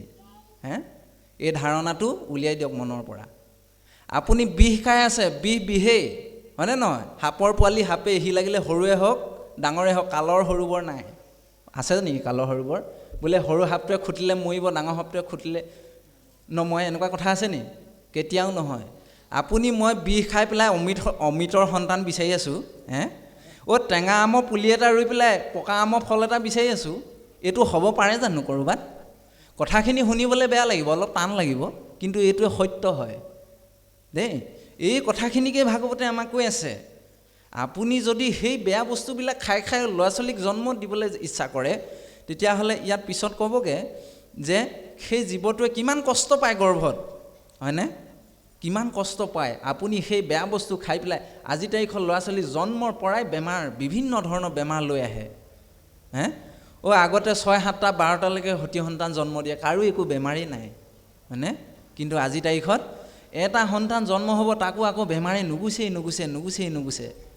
কিয় এইবিলাক হ'বলৈ লৈছে? নীতি নিয়ম বাদ দিলে মানুহে আজিকালি, হয়নে? এইবিলাক বোলে আগৰ দিনৰ আইতাই কোৱা কথা, বাদ দিয়ে, এইবিলাক কোনে মানি থাকে, হয়নে নহয়? কিন্তু আজিৰ তাৰিখত ৰেংক মিলাবলৈ গৈ বোলে কোনোবা এজন অফিচাৰৰ ঘৈণীয়েক আহিব আজি, হয়নে? অফিচাৰ ছাৰ আহিব লগত, লগতে বহি পেলাই অকণমান যদি নাখাওঁ মানে বেয়া পাব, হয়নে নহয়? গতিকে আমাৰ আই মাতৃসকলে এই বিষয়টো গভীৰ গুৰুত্ব দিয়াৰ প্ৰয়োজন আছে। আপুনি মই বিষ খাই পেলাই অমৃতৰ সন্তানৰ আশা কৰি লাভ নাই, পিছত কান্দিব লাগিব। বোলে কি, এজাৰ ফুলা দেখি বেজাৰ কিয় কৰা, কিয় মনে মাৰি থাকা মোৰ দেহি ঐ, হয়নে? এজাৰ ফুলা দেখি পিছত বেজাৰ কৰিলে নহ'ব, কামত নিদিব, হয়নে নহয়? হ'ব নি? এজাৰ গছত আপুনি কিবা বেলেগ পদুম ফুল বিচাৰি থাকিলে হ'ব নি? নহ'ব দেই। এই কথাখিনি একদম কাণত সোমোৱাই লওক আপোনাৰ হবে। সেইকাৰণে আমাক এই কথাখিনি কৈ আছে, গাঁৱৰ বিষত প্ৰতিক্ষণে আতি প্ৰাণ হোৱে অন্তৰ্গত, দুখীয়া জীৱৰ শুনিও ক আৰ দুখ হোৱে যেন মত। গতিকে সেই সময়ত যেতিয়া খাই মাকে এই বস্তুখিনি যেতিয়া সেই শৰীৰটোত পৰে, 4-5 মহীয়া সন্তানটোৰ শৰীৰত পৰে, তেতিয়া মানে সেই গৰ্ভৰ সেই সন্তানটোৱে প্ৰচণ্ড বিষ অনুভৱ কৰে আৰু সেই বিষ অনুভৱ কৰি তেওঁ মানে সেই সময়তে প্ৰাণ যাওঁ যাওঁ অৱস্থালৈকে হয়। গতিকে এনেধৰণে সেই দুখীয়া, ইয়াক দুখীয়া বুলি শব্দ এটা লগাইছে, এনেধৰণৰ দুখময় জীৱৰ যিটো গতি হয়, এই গতিটো মই তোমাক কৈ আছোঁ শুনা মা, এই বুলি বৰ সুন্দৰকৈ ইয়াত দৰ্শন দিছে। তাৰপিছত পিছৰ দৰ্শনটো দিলে, ঐ ৰামে জ্বলা টেঙালো ন অ খাৰৈ আদি কৰি, অ মাৱে খাই যত যত, অ তাৰ ৰস যাই হৰিৰে পৰৈ, অ মূৰ্ছা যাই হেহি মত। হয়নে? সেইখিনি সময়ত আইগৰাকী বোলে বিভিন্ন ধৰণৰ জ্বলা টেঙা খাৰ লোন এইবিলাক খাবলৈ মন, মানে কি হয়, মানে খাবলৈ মন যায় বোলে। আৰু আমাৰ লোক পৰম্পৰাত এটা মানে পৰম্পৰাই নে অন্ধবিশ্বাসেই নে নাজানো আৰু, বোলে আইগৰাকী সেই সময়ত যি মন যায় বোলে তাকে খুৱাব লাগে, হয়নে বাৰু? নহ'লে বোলে ল'ৰাটোৱে লেলাৱতি পাই থাকে মানে। এইবিলাক কথা আমি আইতা দিনৰ পৰা শুনি আহিছোঁ দেই, আজিৰ তাৰিখতো কিছু কিছু ঠাইত আছে, হয়নে? তেতিয়াহ'লে আইগৰাকী কোনোবা মানুহ এটা খাবলৈ মন গ'ল, মানুহটো মাৰি আনি খুৱাবহি নি? কওকচোন আপোনাৰ হবে? কি মন নাযায়? আপোনাৰ মোৰ স্বাভাৱিক কথা, এইটো মন যাব পাৰে, কোনো ডাঙৰ কথা নহয়। ভগৱন্তৰ নিজৰ ভাৰ্যা হয়নে হৈও আই সীতাই সোণৰ হৰিণৰ লোভত পৰিছিলে। গতিকে আপুনি মই যিকোনো বস্তুৰ লোভত পৰি যাব পাৰোঁ, এইটো কোনো ডাঙৰ কথা নহয়, হয়নে বাৰু? গতিকে এইটো একেবাৰে ভুল ভ্ৰান্ত ধাৰণা। ল'ৰাটোৰ লেলাৱতি কিয় ওলায়? কাৰণ সি সেইখিনি বয়সত হিপ গেলিব নেজানে, হয়নে? হিপ গিলিব নিশিকে, নেজানেই, নোৱাৰে, কাৰণ নলীবাটটো সৰু থাকে সেইখিনি সময়ত। স্বাভাৱিকতে তাৰ লেলাৱতি পৰিবই, হয়নে নহয়? এইটো কোনো ধৰণৰ বোলে কি বুলি কয়, দেহি ঐ বোলে তই গৰ্ভত থাকোঁতে বাৰু ইয়াক যি মন যোৱা বস্তুটো নোখোৱালি নে বাৰু, হয়নে? এনেধৰণৰ কিছুমান কুপৰম্পৰা চলি আছে আমাৰ সমাজত। এই বস্তুবিলাক সংস্কাৰৰ কাৰণে আমাক ভাগৱতৰ প্ৰয়োজন আছে, গীতা ভাগৱতৰ চৰ্চাৰ প্ৰয়োজন আছে, সাধু সংগৰ প্ৰয়োজন আছে দেই। সেইকাৰণে আমাৰ ইয়াক কৈছে, এগৰাকী মাতৃয়ে যেতিয়া এই খাদ্য বিচাৰ নকৰি জ্বলা টেঙা খাৰ লোন এইবিলাক খাবলৈ আৰম্ভ কৰে, তেতিয়া স্বাভাৱিকতে কি হয়, আপুনি মই এতিয়া ডাঙৰ মানুহ, হয়নে? আপুনি মই যেতিয়া জ্বলা টেঙা খাই দিওঁ, তেতিয়া আপোনাৰ মোৰ মানে অনুভৱটো কেনেকুৱা হয় আপোনাৰ ভাবে কওকচোন? উচপিচাই থাকোঁ নাই বাৰু? উচপিচাই থাকোঁ, বৰ জ্বলা হৈ গ'ল দেই, বৰ টেঙা হৈ গ'ল দেই, হয়নে? আপুনি মই অকণমান দেৰি কাৰণে সহ্য কৰিব নোৱাৰোঁ, তেতিয়াহ'লে সেই 4 মহীয়া 5 মহীয়া গৰ্ভত ছাল হৈছেহে, সেই সন্তানটোৰ শৰীৰত যদি এই জ্বলা টেঙাবিলাক পৰিবলৈ আৰম্ভ কৰে, কমটি কষ্ট পাইছে নি বাৰু আপোনাৰ ভাবে চিন্তা কৰকচোন। সেইকাৰণে আমাৰ সন্তসকলে কয়, ৰসিকসকলে কয়, তেতিয়াই বোলে সন্তানটোৱে গৰ্ভতে প্ৰতিজ্ঞা কৰে, বোলে মা দেউতা, মোক গৰ্ভত থাকোঁতেই মোক ইমান জ্বলা টেঙা খাৰ খোৱালা, হয়নে বাৰু? ইমান দুখ কষ্ট দিলা, মোক বাহিৰলৈ ওলাই ল'ব দিয়া, ময়ো তোমালোকক জ্বলা টেঙা খুৱাইহে এৰিম, হয়নে বাৰু? আজি তাৰিখত আপোনাৰ বাবে জ্বলা টেঙা খাই আছে নাই বাৰু? খাইছে ন? বোলে আমাৰ দেউতাই স্বীকাৰ কৰিছে, বোলে খাইছে বোলে। গতিকে আপুনি যদি, সেইকাৰণেই কোৱা হৈছে যে বিষ খাই পেলাই অমৃতৰ সন্তান আশা কৰিলে নহ'ব। আপুনি জ্বলা টেঙা খাই লৈ পেলাই মিঠা বৰণীয়া সন্তান বিচাৰিলে হ'ব নি? সেইকাৰণে আপোনাক মোক খাদ্যৰ বহুত বাছনি কৰাৰ প্ৰয়োজন আছে। গীতা শাস্ত্ৰত শেষৰ পালে লিখিছে খাদ্যৰ বিষয়ে বৰ সুন্দৰকৈ, যে আমাৰ গুণৰ প্ৰাধান্যবিলাক কিয় বৃদ্ধি হয়? খাদ্যৰ কাৰণে, হয়নে? আপুনি যেনে খাদ্য খাব তেনেধৰণে গুণৰ প্ৰাধান্য বৃদ্ধি হ'ব।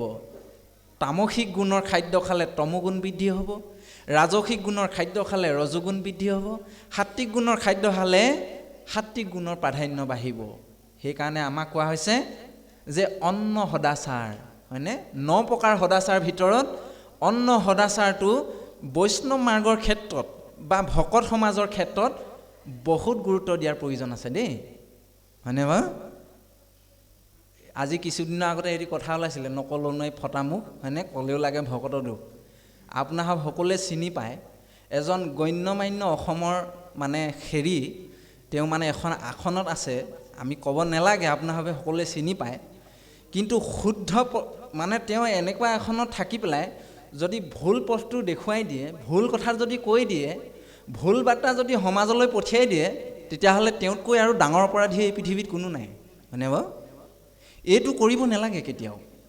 এই আসন ভাগত থাকি আমাক এতিয়া দহোজনে অনুসৰণ কৰি আছে নাই বাৰু বাহু সমস্ত, হয়নে? সেইকাৰণে আমি কথা এটি ক'বলৈ যাওঁতে বহুত সাৱধান হোৱাৰ প্ৰয়োজন আছে। এনেই মন গ'লে বোলে কোনোবাই কথা এটি ল'বলৈ আহিলে বোলে যি টি কৈ দিলে হৈ নাযায়। নিজক প্ৰতিষ্ঠা কৰিবৰ কাৰণে মিছা কথা এটা কৈ দিলে সকলো সঁচা হৈ নাযায়, হয়নে নহয়? সেইকাৰণে এই ভুল পথে পৰিচালিত কৰিব নালাগে কেতিয়াও। সেইকাৰণে আমাক কৈছে যে সেই তেতিয়াতেই প্ৰতিজ্ঞা লয় যে এটি সন্তানক যদি আপুনি মই গৰ্ভত থাকোঁতে অত্যাচাৰ দিবলৈ আৰম্ভ কৰোঁ, সি বাহিৰলৈ ওলাই আপোনাক মই অত্যাচাৰ দিব, এইটো 100%। বোলে ইয়াৰ প্ৰমাণটো কি? প্ৰমাণ আছে, হয়নে? অষ্টবক্ৰ ঋষি 8টা ভাজত কেলৈ জন্ম হ'ল বা আপোনালোকে জানে, হয়নে? তেওঁৰ দেউতাকে শিষ্যসকলক বেদ মন্ত্ৰ পাঠ শিকাই আছিলে। শিকাই থাকোঁতে তেওঁ মন্ত্ৰ উচ্চাৰণ কৰোঁতে ভুল হৈছিলে। ভুল হওঁতে মাকৰ গৰ্ভৰ পৰাই অষ্টবক্ৰ ঋষিয়ে ভুল ধৰিলে, বোলে দেউতা তোমাৰ মন্ত্ৰ উচ্চাৰণত ভুল হৈছে। এনেধৰণে বাৰে প্ৰতি ভুল ধৰোঁতে মানে অষ্টবক্ৰ ঋষিৰ দেউতাকৰ খং উঠিলে। এওঁ মোক মানে বাৰে প্ৰতি মানে মোৰ শিষ্যসকলৰ আগত অপমান কৰিছে, মোৰ পুত্ৰ হৈ পেলাই, হয়নে? অভিশাপ দিলে গৰ্ভতে যে তুমি বৰ বেকা-বেকি কথা কৈ থাকা, সেইকাৰণে অষ্টভাজ 8টা ভাজ হৈ পেলাই জন্ম হ'বা, সেইকাৰণে অষ্টবক্ৰ ঋষি। অষ্ট মানে 8, বক্ৰ মানে ভাজ, 8টা ভাজত জন্ম হৈ পেলাই অষ্টবক্ৰ ঋষি জন্ম হৈছে। এই দৰ্শনটোৰ পৰা আপুনি মই কি বুজিব পাৰোঁ? তাৰমানে গৰ্ভৰ সেই সতী সন্তানে আপুনি মই বাহিৰৰ জগতত যিখিনি কৰ্ম কৰি আছোঁ, যিখিনি আচৰণ কৰি আছোঁ, সেইখিনি গোটেইখিনি অনুসৰণ কৰি আছে, চাই আছে, শিকি আছে, হয়নে বাৰু? শিকি আছে নাই বাৰু? ইয়াৰ উদাহৰণেইটো পৰীক্ষিত ৰজা, হয়নে নহয়? ইয়াৰ উদাহৰণেইটো অভিমন্যু, গৰ্ভতে বোলে চক্ৰ বিহুত সোমোৱাৰ কথা শিকি আহিছিলে। তেতিয়াহ'লে আপোনাৰ মোৰ সতী সন্তানে কি নিশিকিব নি? 110% শিকিব, হয়নে? আজিকালি ল'ৰা ছোৱালী জন্মৰ পৰাই মোবাইল চলাবলৈ শিকে, তাৰমানে কি? মাকে গৰ্ভত থাকোঁতে মোবাইলটো নেৰে, হয়নে নহয়? মোবাইলটো নেৰে, এতিয়াও নেৰে। তাৰপিছত জন্ম হোৱাৰ পিছত কি বুলি কয়? বোলে কলিকালৰ ল'ৰা ছোৱালী বোলে, হয়নে বাৰু? আমি নজনাবোৰে সিহঁতি জানে, হয়নে? এইবিলাক বাস্তৱসন্মত সত্য। আপোনাৰভাৱে নিজৰ লগত অকণমান তুলনা কৰি চালেই এইবিলাক উত্তৰ পাব, বেছি দূৰলৈ যাবলৈ দৰকাৰী নাই, হয়নে নহয়? আৰু আজিকালি ল'ৰা ছোৱালী ইমান কথা জনা হৈছে, আমি সেইটো বয়সৰ একোৱেই নাজানোৱেই, হয়নে? ক'ৰ পৰা শিকিছে এইবিলাক কথা? এডভান্স, সকলো এডভান্স হৈছে। তাৰমানে সেইকাৰণে কোৱা হৈছে যেতিয়া এজন বাপেও সেই ঘৰখনত যেতিয়া এগৰাকী আই গৰ্ভস্থান হৈ থাকোঁতে যেতিয়া বাপজনেও যদি বেয়া বস্তু খাই আহি ঘৰত হুলস্থুল কৰে, কাজিয়া কৰে, তেতিয়াহ'লে সেই ঘৰখনত অসুৰ প্ৰবৃত্তি সন্তান আহিবই, এইটো খাটাং, হয়নে? নাহিব নি? আহিবই। বোলে ইয়াৰ প্ৰমাণটো কি? ইয়াৰ প্ৰমাণটো হৈছে অভিমন্যু। বোলে দেউতাকে কৈ থকা কথাখিনিহে মাকে শুনি আছিলে নাই? বাৰু আকৌ এইপিনে ধ্ৰুৱক দেখোন নাৰদে কৈ থকা কথাখিনিহে মাকে শুনি আছিলে। মাকে শুনাৰ পৰা যদি পুত্ৰই শুনি পায়, তেতিয়াহ'লে আপুনি মই শুনিলে কি পুত্ৰই শুনি নাপাব নি? পাব নাই বাৰু? তেতিয়া কৈছিলে অভিমন্যুৱে বোলে মানে চক্ৰবিহুৰ পৰা ওলোৱা কথাটো নেজানে, কেলে? বোলে মাক টোপনি গৈছিলে, হয়নে? ইয়াৰ পৰা আপুনি মই কি বুজিব পাৰোঁ?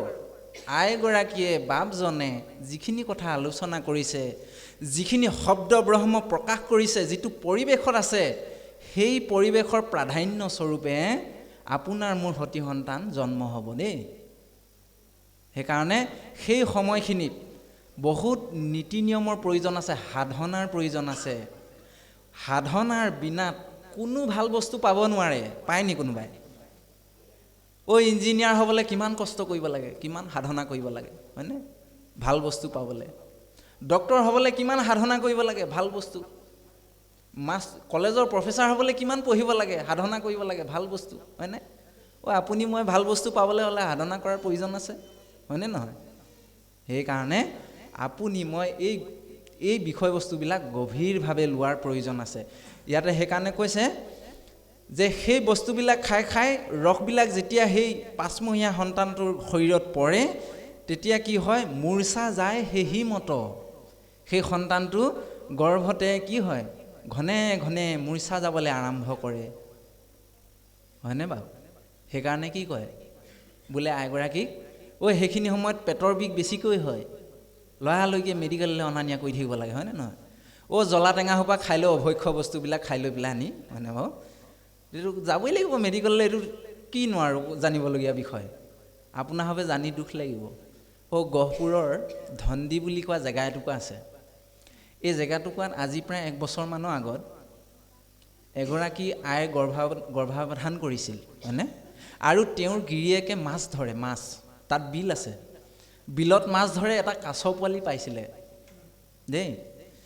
সেই কাছ পোৱালিটো ধৰি আনিলে আৰু 7 মহীয়া সেই আইগৰাকীক ৰাতি ধুনীয়াকৈ কাছ পোৱালিটো লৈ আহিছে আৰু, বুজিছেনে?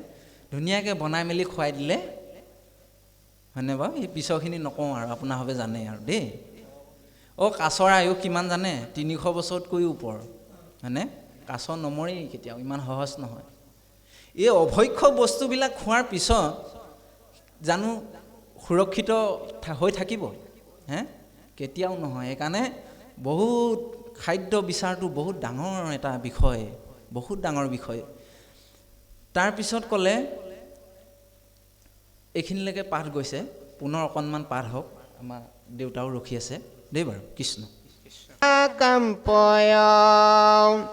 প্ৰসূতি বায়ু নিমিতে কতে। কৃষ্ণ। এতিয়া এইখিনিতে আৰু বৰ ভাল ভাল কেইটামান কথা কৈছে যে আপুনি মই সেইকাৰণে প্ৰতিটো কৰ্ম খুব সাৱধানে কৰা উচিত।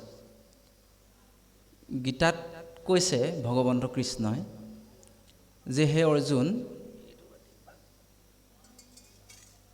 যেনে কৰ্ম কৰিব সেই কৰ্মৰ ফল পাবই।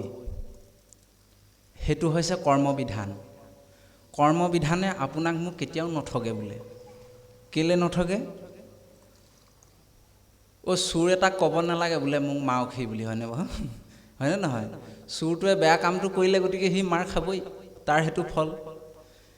ভাল মানুহ এটাই ক'ব নালাগে বোলে মোক সন্মান কৰা, শ্ৰদ্ধা কৰাহি, হয়নে? তেওঁ ভাল কাম কৰিছে, ডেফিনেটলি সেইটো শ্ৰদ্ধা আৰু সন্মান পাবই। সেইকাৰণে কৈছে যে কৰ্ম কৰিলে সেই কৰ্মৰ ফল পোৱাটো নিশ্চিত, আৰু এইটো কৰ্মবিধানেও আপোনাৰ মোৰ লগত অন্যায় নকৰে বুলি কৈছে কেতিয়াও, হয়নে নহয়?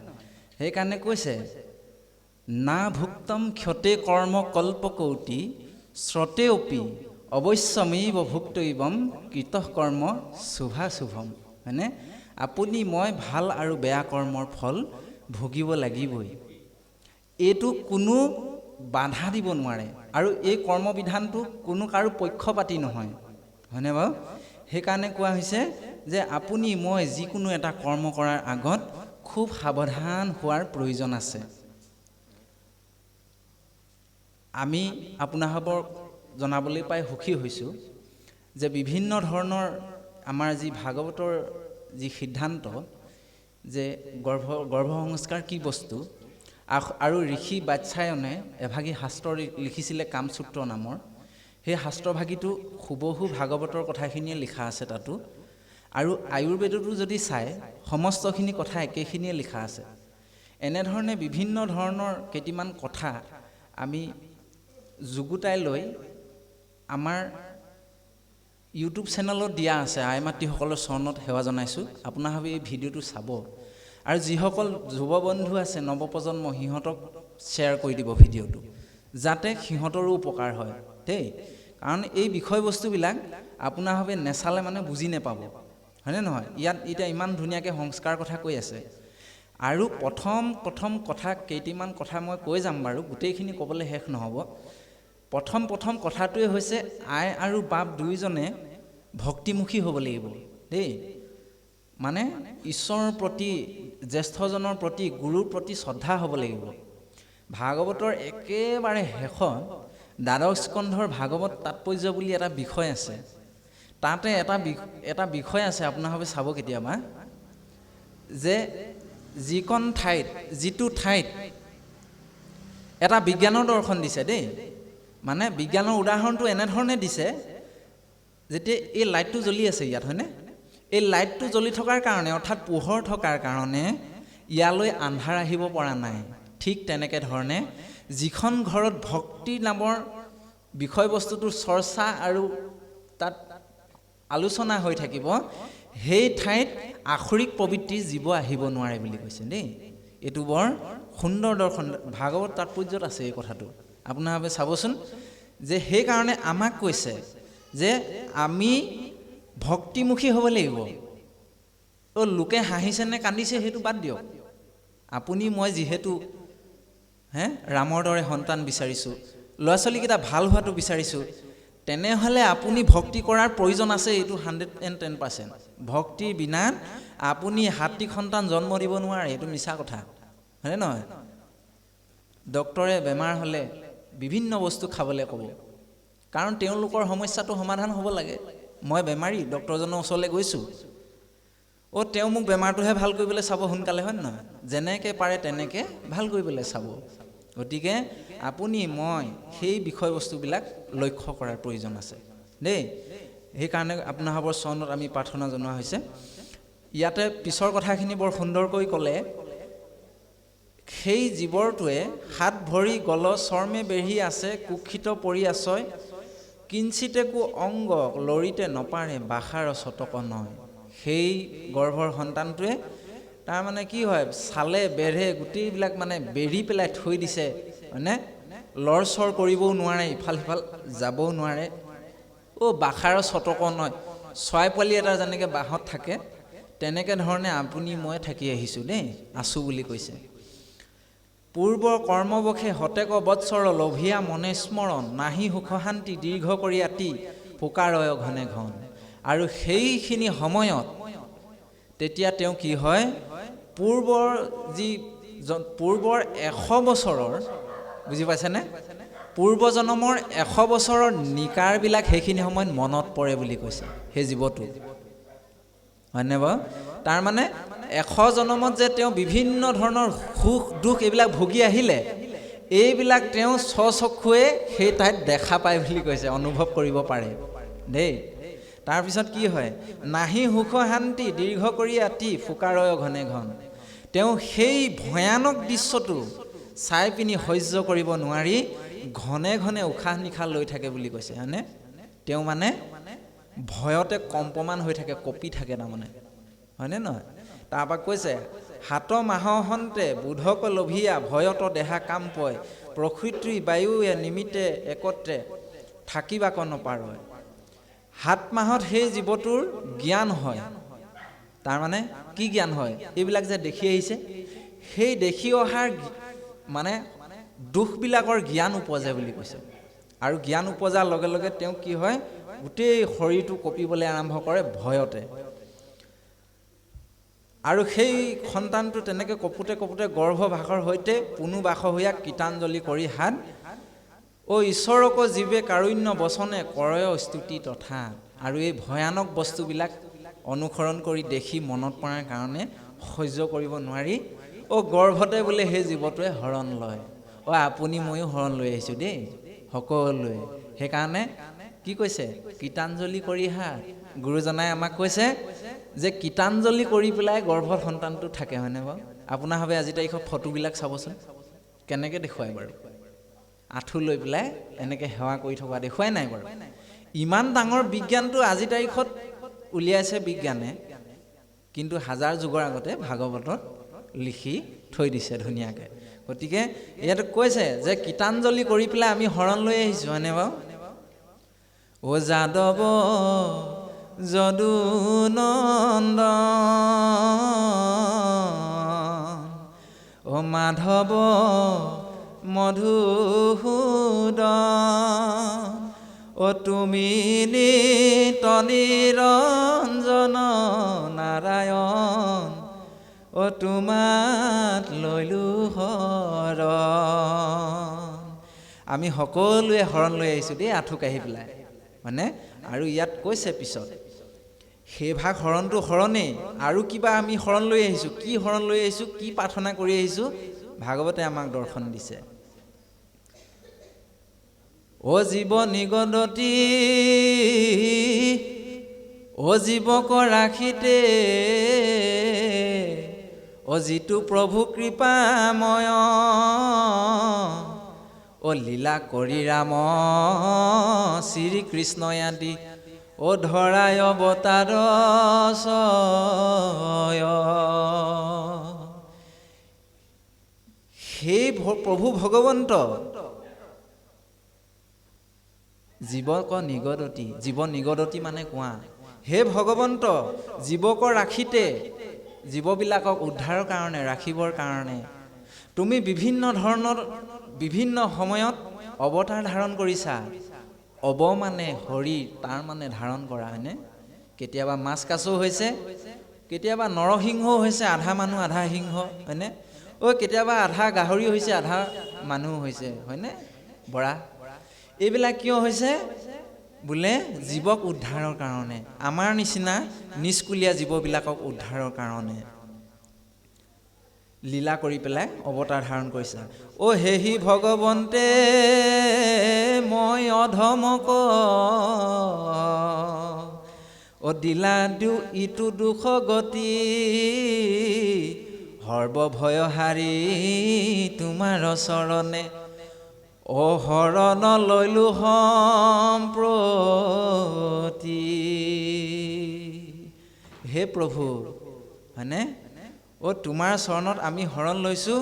গতিকে সেই ভগৱন্তই আমাক এনেকুৱা দুখগতি দিছে কেলে? তেওঁৰ নাম লোৱা নাই আমি, হয়নে?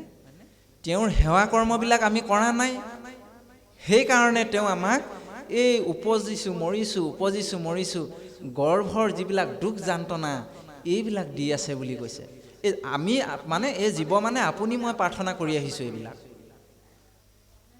গতিকে সেই সৰ্বভয়হাৰী প্ৰভু ভগৱন্ত তোমাৰ চৰণত শৰণ লৈছোঁ, গতিকে তুমি আমাক উদ্ধাৰ কৰা, এই বুলি কিন্তু আপুনি মই প্ৰাৰ্থনা কৰি আহিছোঁ দেই। আৰু প্ৰাৰ্থনা কৰি আহিলোহে হয়, কিন্তু আপুনি মই পাহৰি গ'লোঁ, হয়নে? জন্ম হোৱাৰ পিছতে পাহৰি থাকিলোঁ নাই বাৰু? কিন্তু এতিয়া আকৌ ক'লে কি বুলি কয় জানে? এহে বোলে এইজনে বৰ ধৰ্ম কৰ্ম কথা এইটো বয়সতে, হয়নে বাৰু? মতি গতি কৰিছে। সেইজনে নাজানেই গৰ্ভতে যে প্ৰাৰ্থনা কৰি আহিছে বুলি ভগৱন্ত, হয়নে নহয়? সেইকাৰণে গুৰু দুজনায়ো প্ৰাৰ্থনা কৰিছে, শংকৰ গুৰুজনাই প্ৰাৰ্থনা কৰিছে, আমাৰ ভকতসকলে সেইষাৰ নাম সদায় গায়, হয়নে? ত্ৰাহি গোপাল কৃপাল স্বামী ও মজিলো ভৱ জলধিত আমি। হে প্ৰভু, এই ভৱ সংসাৰখনত মজি আছোঁ, জন্ম হৈছোঁ, মৃত্যু হৈছোঁ, ইয়াৰ পৰা আমাক উদ্ধাৰ কৰা, হয়নে? এই ধৰণৰ স্বাৰ্থটো ৰাখিছে শংকৰ গুৰুজনাই কীৰ্তনত লিখিছে। এই ভাৱনাবিলাক চাওকচোন আপোনাৰ হবে, কেনেকুৱা দৰ্শন দি আছে আমাক ইয়াৰ পৰা, হয়নে?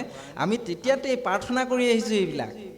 সেইকাৰণে আপোনাৰ মোৰ ভাৱনাটো নিষ্কাম হোৱাৰ প্ৰয়োজন আছে দেই। গুৰু দুজনায়ো প্ৰাৰ্থনা কৰিছে, স্বাৰ্থ ৰাখিছে, কিন্তু আপোনাৰ মোৰ দৰে নহয়, বিষয়ী বস্তু বিচাৰি নহয়। তেওঁলোকে এই ধৰণৰ কিছুমান ভক্তিমূলক চিন্তাধাৰাৰে তেওঁলোকে প্ৰাৰ্থনা কৰিছে। মাধৱ পুৰুষেও প্ৰাৰ্থনা কৰিছে সুন্দৰকৈ। আমি প্ৰতিটো অনুষ্ঠানত গ'লে এই কথাকেইটা কোৱা হয়, কাৰণ ক'ব লাগেই, নক'লে এই কথাখিনি আধৰুৱা হৈ যায়।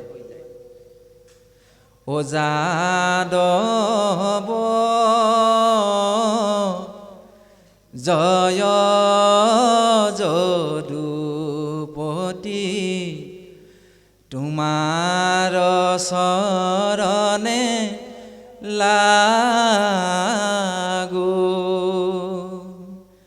ও যাদৱ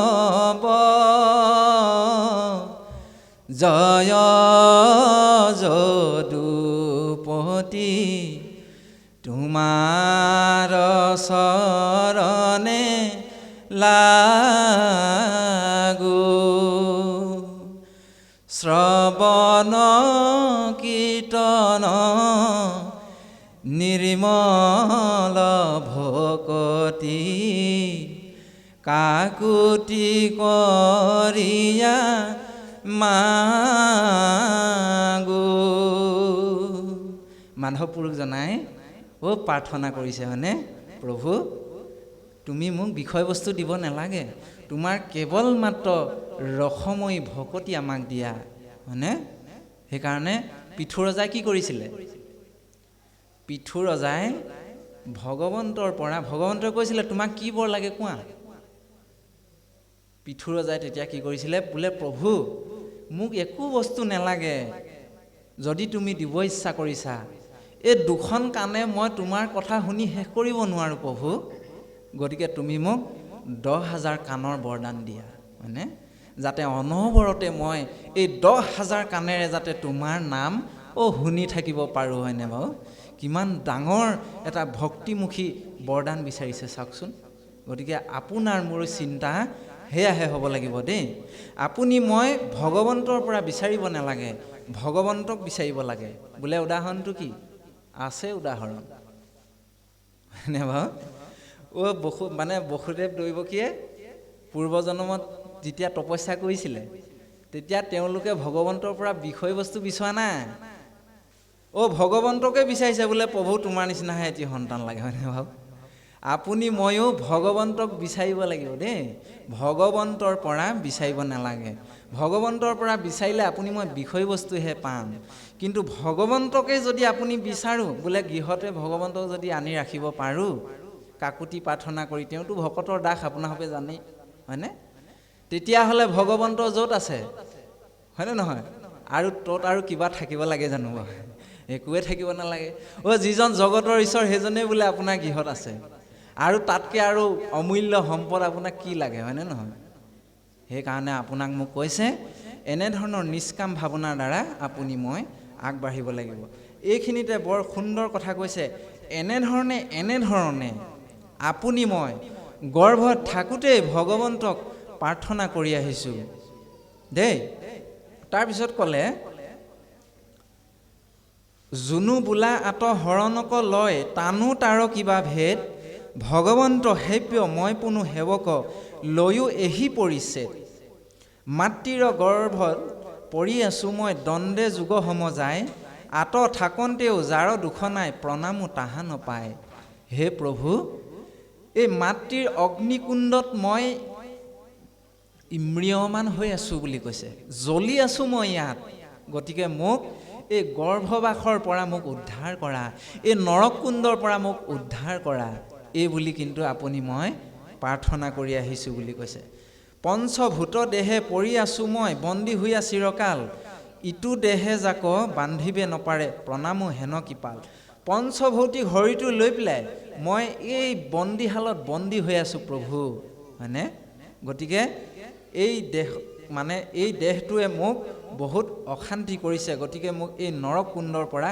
উদ্ধাৰ কৰা হে প্ৰভু এই বুলি আপুনি মই প্ৰাৰ্থনা কৰি আহিছোঁ যদি বোলা ইটো অজ্ঞানীৰ বান্ধ জ্ঞানতেহে নিৱৰ্তয় ঈশ্বৰ কৃষ্ণক প্ৰণাম কৰিবে ইহাত কিবা লাগয় যদি বোলে তুমি কোৱা হে প্ৰভু বোলে এইটো অজ্ঞানীৰ বান্ধ এই জ্ঞানৰ দ্বাৰাহে ইয়াৰ পৰা মুক্তি পাব পাৰে তেনেহ'লে ঈশ্বৰ কৃষ্ণক প্ৰণাম কৰিবলৈ কিয় লাগে এই বুলি যদি কোৱা তেতিয়াহ'লে মই এটা কথা কৈছোঁ শুনা পুনু কশ্চিত আশংকাৰ শুনা উত্তৰ কহোঁ বুজায় যাহাৰ মায়াত জ্ঞান নষ্ট হৈয়া জীৱে মহাক্লেশ পায় হয়নে এই মানে জ্ঞানীসকলে যদি ক'ব পাৰে বোলে জ্ঞানৰ দ্বাৰা এনেধৰণে ইয়াৰ পৰা ওলাব পাৰে, তেতিয়াহ'লে মই কৈছোঁ শুনা প্ৰভু, যে সেই মহা জ্ঞানীসকলেও ভগৱন্তৰ মায়াৰ পৰা হাৰিব পৰা নাই আৰু নোৱাৰেও, হয়নে নহয়? ভগৱন্তই কৈছে মোৰ মায়া ইমান প্ৰবল, মই অকণমান বস্তুতে মায়া লগাই পেলাই থৈ দিওঁ, হয়নে বাৰু? আৰু সেই মায়াটোৰ পৰাই জীৱবিলাক উদ্ধাৰ হ'ব নোৱাৰে, হয়নে নহয়? সেইকাৰণে ইয়াত কথাটো বৰ সুন্দৰকৈ কৈছে। সেইকাৰণে বসুদেৱ দৈৱকী যে আছিলে কাৰাগাৰত, এই কাৰাগাৰখনে কি বুজাইছে বাৰু? আপোনালোকৰ এইবিলাক গভীৰ দৰ্শন আছে দেই। কাৰাগাৰখনে কি বুজাইছে? বসুদেৱৰ হাতত যে শিকলিকেইডাল আছিলে সেইকেইডালে কি বুজাইছে, হয়নে বাৰু? এইবিলাক গভীৰ দৰ্শন আছে। আৰু সেই কাৰাগাৰত কোন জন্ম হৈছে? জগতৰ ঈশ্বৰ কৃষ্ণ জন্ম হৈছে, হয়নে বাৰু? তাৰমানে এই কাৰাগাৰখনে নীতি নিয়মত থকাটো বুজাইছে দেই। বোলে কোনোবাই যদি কয় বোলে বৰ নীতি নিয়ম মানি দেখুৱাবলৈ এইজনে বোলে আহিলে, হয় লখিমপুৰৰ পৰা আহি ক'বলৈ, হয়নে নহয়? সেইটো নীতি নিয়মৰ দ্বাৰাই এই সমস্ত কৰ্মখিনি হৈছে। এই জেলখন যে আছিলে, এই জেলখন আপুনি যদি আধ্যাত্মিকতাত চাবলৈ যায় নিয়মৰ মাজত থকাটো বুজাইছে, মানে বান্ধনিৰ মাজত আছে। তাত সিহঁতে মাছ মাংস খাবলৈ পাইছিলে নি? নাই পোৱা নহয়। যি মন যায় তাকে খাবলৈ পাইছিলে জানো? নাই পোৱা নহয়। কংসই মানে যি দিয়ে তাকে খাই পেলাই জীৱন নিৰ্বাহ কৰি আছিলে তেওঁলোকে, হয়নে? তাৰমানে ইয়াৰ পৰা কি বুজিব পাৰোঁ? আপুনি মই নিয়মত আছোঁ, থাকিব লাগিব দেই। সেইকাৰণে এই গভীৰ দৰ্শনবিলাক দিছে। আৰু নিয়মত থকাৰ কাৰণেই জগতৰ ঈশ্বৰ কৃষ্ণৰ দৰে এটি সন্তান তাত জন্ম হ'বলৈ সক্ষম হৈছে। আৰু অনিয়মত থকাৰ কাৰণে এইফালে কোন জন্ম হ'ল? মোমায়েক কংস, হয়নে নহয়? মোমায়েক কংসৰ জন্ম কাহিনীটো আপোনাৰভাৱে পঢ়িবচোন কেতিয়াবা, তাতে ওলাব এই কথাখিনি। সেইকাৰণে যিকোনো বিষয়ে অনিয়মৰ মাজত যেতিয়া যাবলৈ আৰম্ভ কৰে নহয়, তাত অথন্তৰ ঘটিবই, এইটো কোনো ৰাখিব নোৱাৰে। সেইকাৰণে ইয়াত কৈছে যে সেই ধৰণৰ মহা জ্ঞানীসকলেও মায়াত সাবুদুবু খাবলগীয়া হয়।